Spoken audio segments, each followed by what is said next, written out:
Greetings everyone, we are back with our strength training for runners program. This is exercise number 6.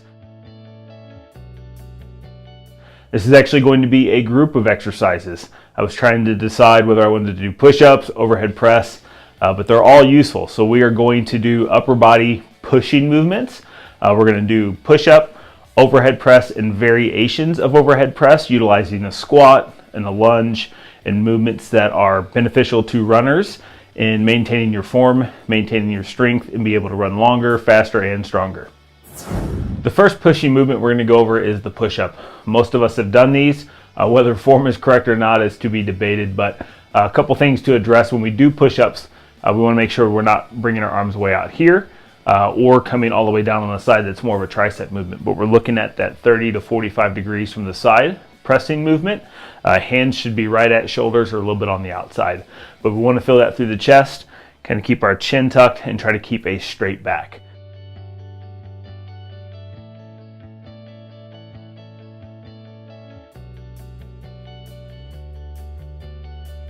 If your personal upper body strength is not to the point yet where push-ups are doable or comfortable, we can do them up against the wall, slowly moving our feet further back and working through that pushing movement.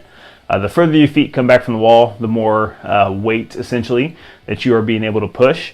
Once you get comfortable with that, then you can go to a push-up on your knees.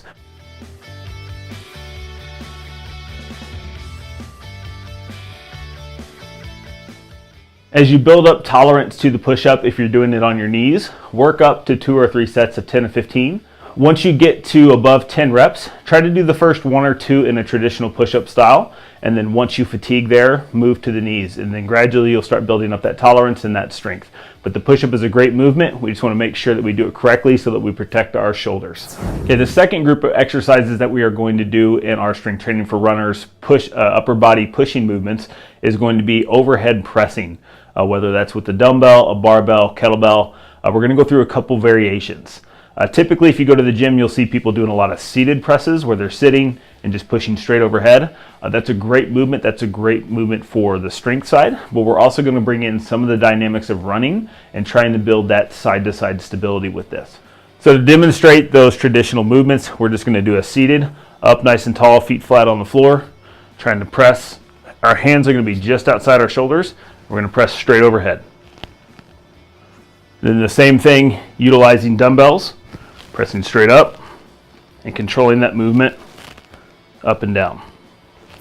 Once you get comfortable with the traditional overhead press while seated, do the same thing while standing. We're going to demonstrate a standing overhead press, a squat to overhead press, and then a lunge overhead press with one arm and then 2 arms.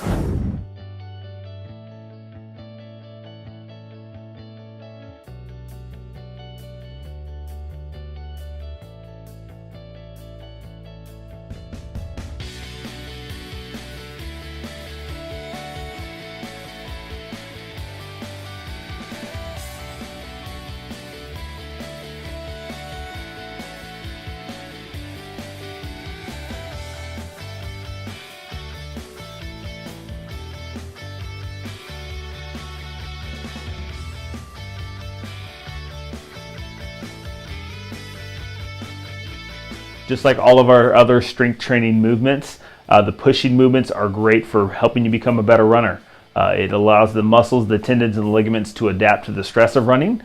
Plus, when we're stronger, we're more efficient, and we can go longer, further, and faster. So add these in once a week, twice a week, depending on what your strength training needs and wants are.